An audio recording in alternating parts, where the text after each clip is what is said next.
Hello guys and welcome to the channel. Today I'm going to show you how you can simulate scan body temperature on your OPPO Find N2 Flip.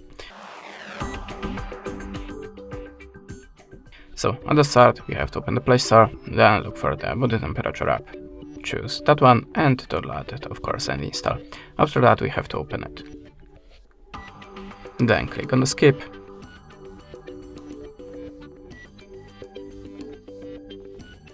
And close that. Then go to the simulation section, and to start the process just hold the finger in this place.